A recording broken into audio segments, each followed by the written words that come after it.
Ola jireenya koo alaanu iji kee kan na jajjabeessu haadhuuf hafuurri kee iji koo baanamee gara kee ilaalaa dhabanamummaa koo situ na wallaanaa iji koo baanamee gara kee ilaalaa dhabanamummaa koo situ na wallaanaa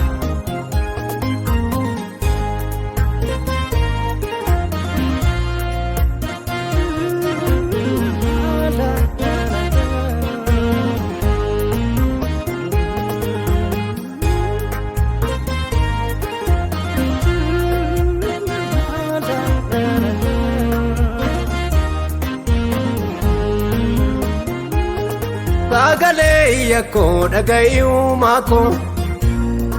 ututaa lafee koo aaressi waaqa koo dubbii kee dheebodheen gooftaa koo sin eegaa kan na boqochiisu suma duwwaa beeka dubbii kee dheebodheen gooftaa koo sin eegaa kan na boqochiisu suma duwwaa beeka Ola jireenya koo alaanu iji kee kan na jajjabeessu haadhuuf hafuurri kee iji koo baanamee gara kee ilaalaa dhabanamummaa koo situ na wallaanaa iji koo baanamee gara kee ilaalaa dhabanamummaa koo situ na wallaanaa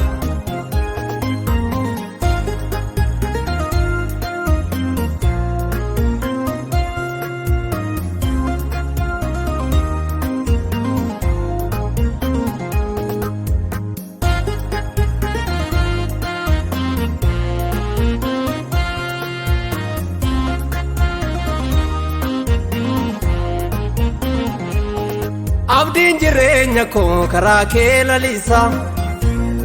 laafona koo keessaa dubbiin kee mirgisa bokkaan hafuura kee narratti haaroobu afaan qabatu diinebba koo reebu bokkaan hafuura kee narratti haaroobu afaan qabatu diinebba koo reebu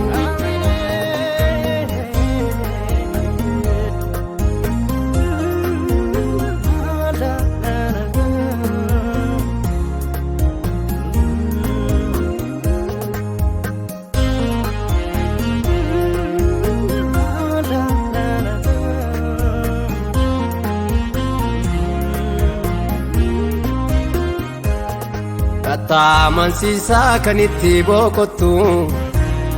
lubbuun koo si qabdii kan itti hirkattu waan hundumaa caalaa sitti maxxaneera iddaan nuura koo sitti hidhadheera amansiisaa kan itti boqottu lubbuun koo si qabdii kan itti hirkattu waan hundumaa caalaa sitti maxxaneera iddaan nuura koo sitti hidhadheera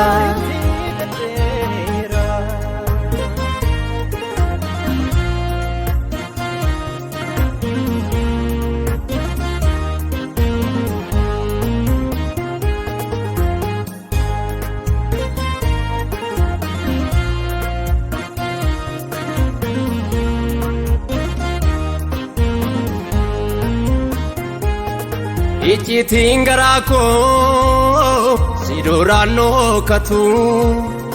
sagalee kee malee keessi koon boqotu